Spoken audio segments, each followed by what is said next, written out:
Secretaría Nacional de Planificación y Desarrollo. El secretario nacional de Planificación y Desarrollo, el titular del SEMPLADES. Señor Augusto, bienvenido, muchas gracias por atender esta invitación. Buenos días. Las acciones que está analizando el gobierno, como la focalización de los subsidios, apuntan a este progresismo moderno del que habla el presidente de la República. Esto no creo que beneficie a los sectores más empobrecidos. El país le mira y le escucha. Buenos días. Un saludo a la ciudadanía y a usted, señor Oposita. Respecto a su pregunta, yo quisiera comenzar cuál es el enfoque político con el cual el gobierno nacional, liderado por el presidente Moreno, orienta la política pública hacia los más pobres. Y esto se refleja en el Plan Nacional de Desarrollo, que es el ámbito de mi competencia. El Plan Nacional de Desarrollo tiene como eje central al ser humano como portador de derechos y en torno al cual está el Estado, la sociedad y la economía. De ahí que el Plan Nacional de Desarrollo establece 3 ejes fundamentales. El primero, que son derechos para todos durante toda una vida. El segundo, la economía al servicio de la sociedad. Y el tercero, más sociedad, mejor Estado. Podríamos decir que esta inspiración filosófica política orienta el plan de desarrollo y la ejecución de las políticas públicas.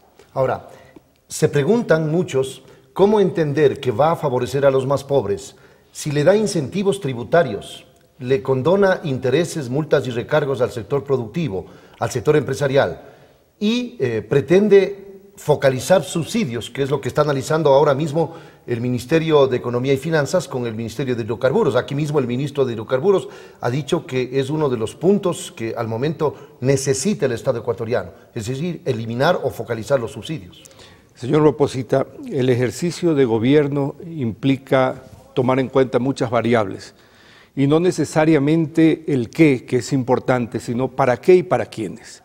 Las medidas que usted está mencionando, que están siendo analizadas al interior del equipo económico, tienen una orientación y un objetivo fundamental que es para qué y para quiénes, a quiénes se va a proteger, cuáles son los programas que se van a blindar y en este caso, las medidas que resulten, el objetivo será este Estado que protege derechos y blinda los programas orientados a los más pobres, como son Misión Ternura, Agua para Todos. Entonces, hay que tomar medidas.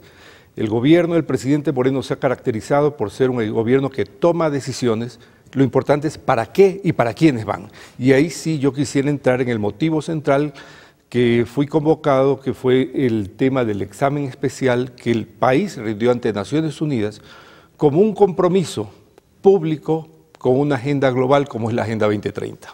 El examen nacional voluntario Ecuador en la Asamblea de las Naciones Unidas tiene qué características, qué elementos que podría usted destacar. Bueno, en primer lugar es la voluntad del gobierno nacional de someterse y rendir cuentas ante el panel político de alto nivel de un compromiso con la Agenda Global 2030. ¿Qué significa esto en la práctica? Luego de un ejercicio participativo voluntario, el país decidió someterse al rendir cuentas en 7 variables.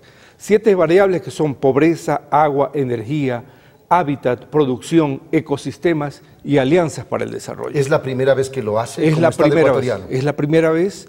La Agenda 2030 es una agenda global que tiene vigencia desde el año 2015 y este ejercicio pone en evidencia primero la transparencia del país de someterse a un escrutinio a nivel mundial. Es decir, señores, yo estoy seguro de lo que estoy haciendo y que mi política pública va orientado hacia conseguir una agenda global que es agenda de más oportunidades para todos. Entonces yo creo que es una decisión política de someterse no solo el ejercicio como tal, sino que la política pública orientarla hacia esos aspectos.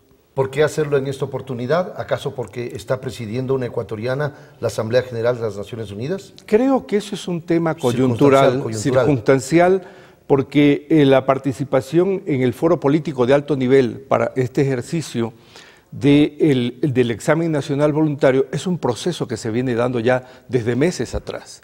Por lo tanto, se hizo ejercicios participativos y sobre todo, ¿cómo se determinaron las 7 variables en las cuales Ecuador decidió priorizar su acción y someterlo a un examen a nivel global? ¿Quién decide estas variables? Las variables fueron de un proceso de participación que se hizo a nivel de varias ciudades y ¿En la que participaron? ¿Quiénes? Participaron ciudadanos convocados a través de universidades, se sistematizaron las prioridades y eso se coordinó con la Oficina de Naciones Unidas en el Ecuador y luego se planteó al Foro Político de Alto Nivel. Estamos dialogando con el secretario nacional de Planificación y Desarrollo, el señor José Augusto Briones. Señor Augusto Briones, le pregunto si es que, por ejemplo, está también en la lógica de la planificación la desinversión de algunos sectores estatales, porque el ministro de Finanzas acaba de anunciar que un equipo del Banco Interamericano de Desarrollo está de cierta manera evaluando y valorando las propiedades del Estado y las entidades que pertenecen a la estructura estatal. ¿Esto es para concesionar? A ver, yo quisiera remarcar lo que constituye el Plan Nacional de Desarrollo, en el cual pone al ser humano en el centro y como portador de derechos para todos durante toda una vida. Lo que usted menciona, en efecto, tiene que ver con ese ejercicio de tener un Estado más eficiente al servicio de la sociedad y en el cual se tomarán las medidas que consideren. En efecto, ha mencionado el señor ministro de Finanzas que una misión va a venir a complementar los esfuerzos nacionales que ya se están haciendo. Es público y notorio que el Estado no puede seguir creciendo.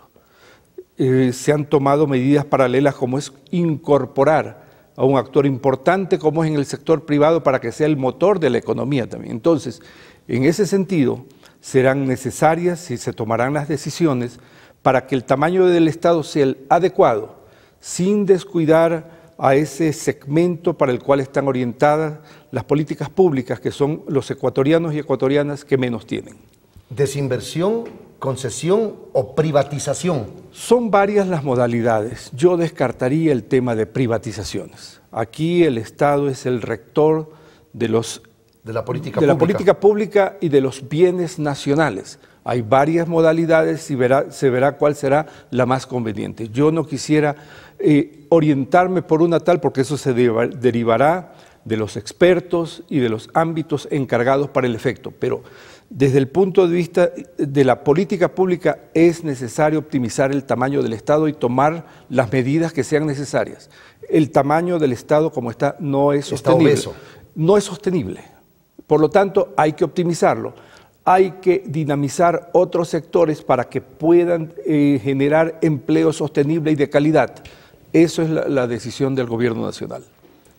La Constitución Política de la República establece un blindaje para las áreas estratégicas. ¿Esas estarían fuera de estos procesos de concesión o únicamente de privatización, señor secretario? Yo no quisiera definir ni establecer cuál será la modalidad de optimización, porque es algo que no me corresponde, pero sí ratificar lo que usted ha dicho.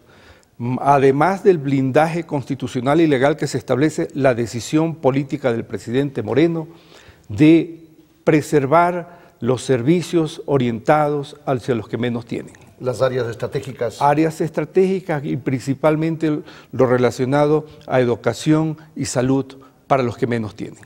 Para finalizar este diálogo, señor secretario, le pregunto sobre el tema del plan Casa para Todos. Se hablaba de una propuesta, una meta de 325,000 viviendas en la campaña del presidente de la República, Lenín Moreno Garcés. Parece que se está revisando esa cifra. He hablado yo en las últimas horas con los funcionarios de gobierno y esa cifra sería 250,000 viviendas. Ese es el tope que se han planteado, reduciendo la meta ambiciosa que se planteó el mandatario. En efecto, fue un compromiso de campaña que el presidente Moreno y el gobierno vamos a honrar. Las cifras específicas corresponden al Ministerio de Desarrollo Urbano y Vivienda, pero sobre todo... Javier Torres ha dicho que se va a revisar esa cifra de 325,000. Si el ministro ha dicho que se va a revisar, él es consecuente con la realidad económica que estamos viviendo. Pero aquí lo importante es ratificar el compromiso del presidente Moreno de la prioridad del programa. Si la cifra se va a revisar, pero la prioridad se mantiene con los recursos que tenemos y de manera responsable como se están siendo administrados. Señor secretario, muchas gracias por atender esta invitación. Gracias, señor Bosita, y gracias a la ciudadanía. Muy amable. El gobierno de todos.